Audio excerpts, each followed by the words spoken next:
focus more on math and learn to program. Never learned to program. I'm considered a computational biologist, but I'm a feeble computational person. I wish I knew more math and computation. I think there's a barrier early on, just when women are told that they're not good in math. That would be maybe the first barrier, but that's sort of disappearing more and more.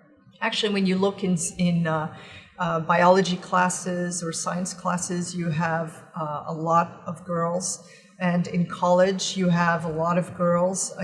I don't know yet where the barrier is to then attain higher levels. There are as many girls going into PhD programs as boys, I'm sure.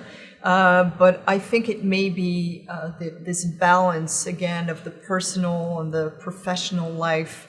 I think women are more ready to sacrifice in the name of family than men would. I think that may be, I don't know if it's a self-imposed barrier. Women still do most of the support in the family, the support role, even if, you raise your child not to, you raise a boy and a girl the same way, somehow it's still ingrained in our culture. So I think that may be why women drop out of the sciences as they attain higher levels. That would be my thought, and I don't know how to resolve that. I don't have a solution.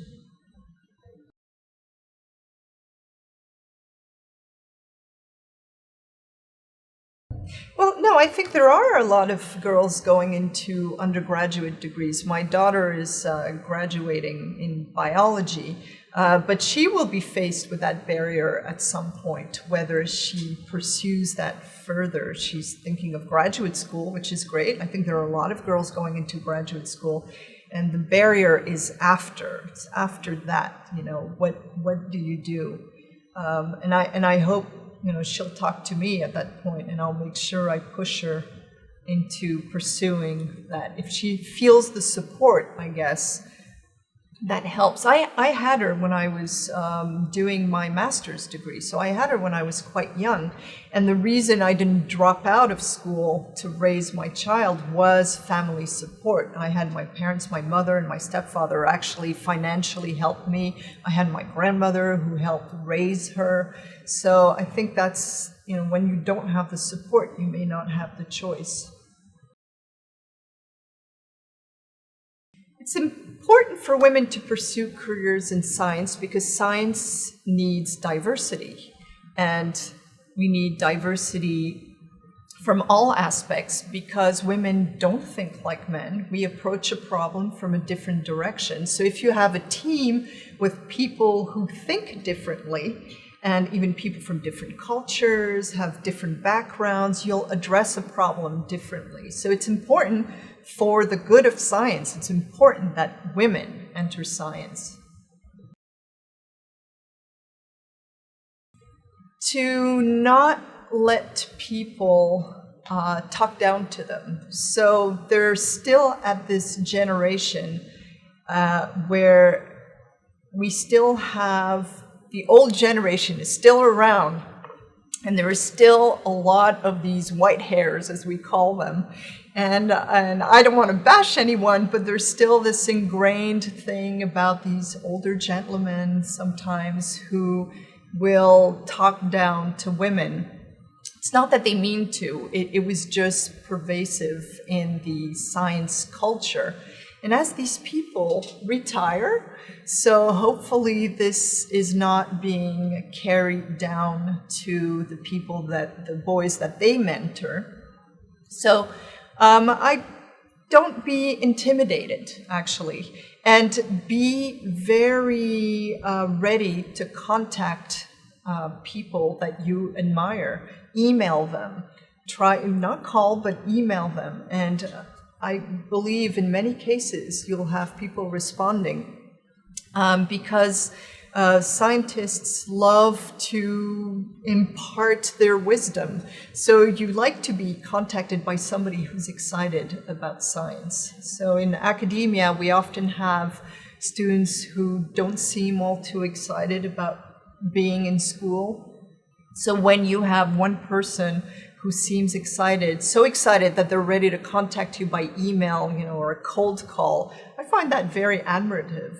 And so it would be a good way to contact people. Yes, yep. So I've had students contact me where I got out of nowhere. It was mostly boys, actually, when I think of it, but there was one high school student who was at a school in New Jersey, and she was doing a project on influenza, and I work also on influenza. And she emailed me and said she would like to do a project, and could I talk with her? And so I ended up mentoring her at distance like this for over a year. And she did very well, won awards with her project. And finally, when she was doing her college tours, she stopped by Pitt, and I finally met her last year for the first time after 2 years. And I thought that was great. Such a brilliant girl, Caitlin, and really brilliant, and that she was, she had the guts to contact an adult who she didn't know, and she had just read a paper and was interested in what I did. I thought that was great.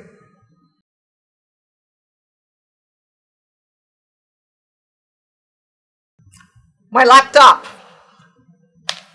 Who else answers anything? If you answer anything else, it's not true.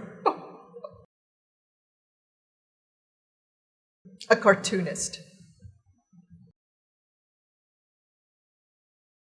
I'd say the computer. We wouldn't be able to do any of our genomics work without computers.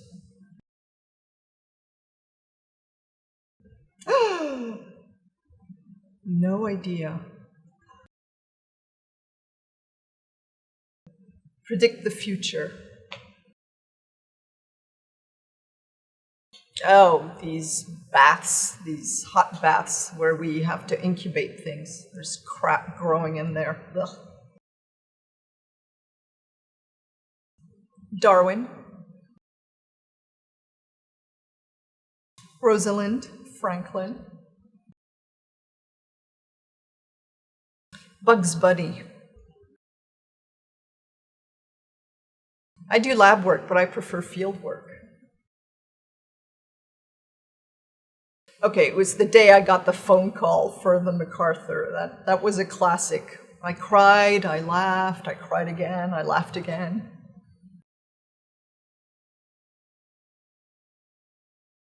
My husband. He'll say, I can't believe it! Virus. Cute. Yuck. Noisy. Fingernails. Off.